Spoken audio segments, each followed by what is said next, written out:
இலங்கை அதிபர் தேர்தலில் தமிழர்களின் வாக்குகள் யாருக்கு செல்லும், ராஜபக்ச குடும்பத்தினரின் திட்டங்கள் என்ன என்பது குறித்து இலங்கையின் மூத்த பத்திரிகையாளர் பிரபாகரன் நியூஸ் 18 தமிழ்நாட்டிற்கு அளித்த பேட்டியினை தற்போது பார்க்கலாம்.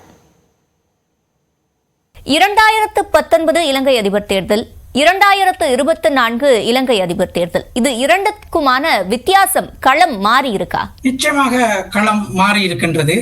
கட்சிகளுக்கிடையிலே பிளவுகள் இருக்கின்றன. ஒவ்வொரு கட்சிகள் ஒவ்வொருவரை ஆதரிக்கின்றன. மக்கள் மத்தியிலே மிகுந்த எதிர்பார்ப்பு காணப்படுகின்றது. நாட்டின் பாரிய பொருளாதார நெருக்கடிக்கு பின்னர் நடைபெறும் முக்கிய ஒரு ஜனாதிபதி தேர்தலாக இது அமைந்து இருக்கு. தாங்கள் எப்படியாவது வெற்றி அடைந்துவிட வேண்டும் என்பதற்காக மிகுந்த முயற்சிகளில் ஈடுபட்டு வருகின்றனர். அதே போன்று வாக்காளர் பெருமக்களும் தாங்கள் விரும்பும் ஒரு ஜனநாயக நிலைமையை உருவாக்க வேண்டும் என்று எதிர்பார்க்கின்றனர். இப்போ சிங்களர்களோட பெரும்பான்மையான ஆதரவு என்பது முந்தைய காலங்கள்ல மஹிந்த களம் காண இருக்காரு. இப்பவும் சிங்களர்கள் மத்தியில அதே ஒரு எண்ணம் நிலவுகிறதா, இல்ல இப்போ இருக்கக்கூடிய இந்த ஊழல் குற்றச்சாட்டுகள் எல்லாம் மக்கள் கிட்ட ஒரு தாக்கத்தை ஏற்படுத்தி இருக்கா? நிச்சயமாக ஊழல் குற்றச்சாட்டுகள், மோசடிகள் மக்கள் மத்தியிலே மிகுந்த தாக்கத்தை ஏற்படுத்தியுள்ளது.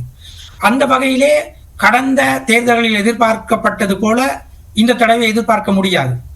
ஆதரவு அவர்களுக்கு மிகவும் மிகவும் குறைந்த விகிதாசாரத்தில் இருக்கும்.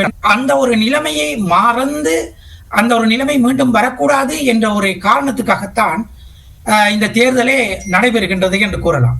அந்த வகையில் மக்களின் எதிர்பார்ப்பும் சற்று வித்தியாசமாகத்தான் உள்ளது. எனவே கடந்த காலங்களைப் போல தாங்கள் அந்த நீங்கள் குறிப்பிட்டது போன்ற கட்சிக்கு அதிக வாக்கு கிடைக்கும் என்று நிச்சயமாக எதிர்பார்க்க முடியாது.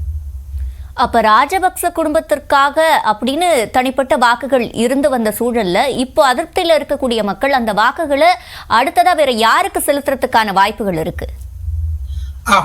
அந்த வாக்குகள் அநேகமாக அவர்கள் மறைமுகமாக ரணில் விக்ரமசிங்கே அவர்களை ஆதரிக்கலாம்.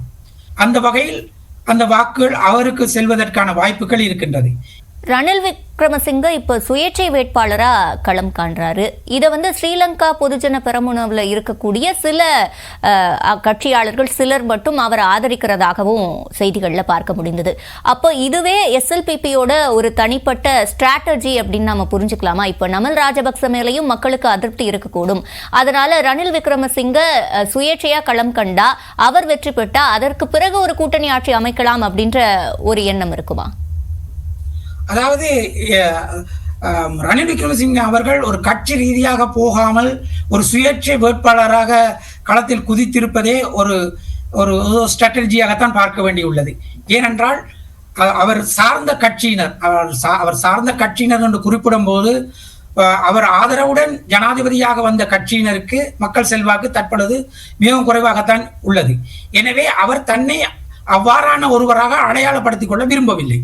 அவர் ஒரு சுயேட்சை பிரதிநிதியாகத்தான் இருக்கின்றார்.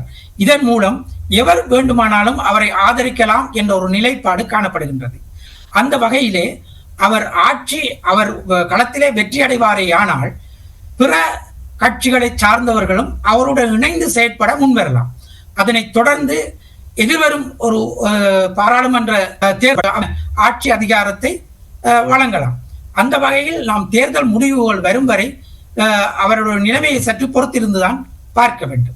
ரணில் விக்ரமசிங்கே, சஜித் பிரேமதாச, அனுரகுமார திசநாயக்க, இவங்க 3 பேரும் தான் பிரதான வேட்பாளர்கள் அப்படின்னு குறிப்பிடுறீங்க.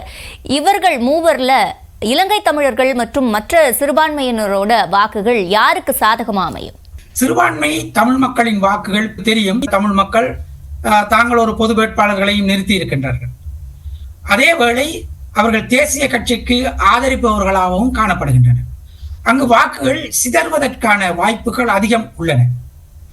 அந்த வகையில் பெரும்பான்மையான முஸ்லிம் மக்களின் வாக்குகளும் அதாவது செல்லும் வாக்கு ஒரு பாசிபிலிட்டி, அதாவது ஒரு வாய்ப்பு இருப்பதாக கூறப்படுகின்றது.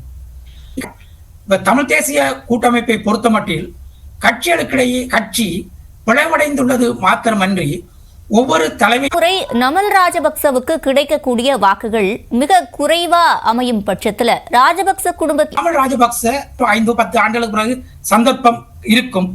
ஆனால் இந்த அரசாங்கங்கள் அப்படியான ஒரு நிலைமை உருவாகும். எனவே அந்த ஒன்றுக்காகத்தான் அவர் தேர்தல் வாழைத்தர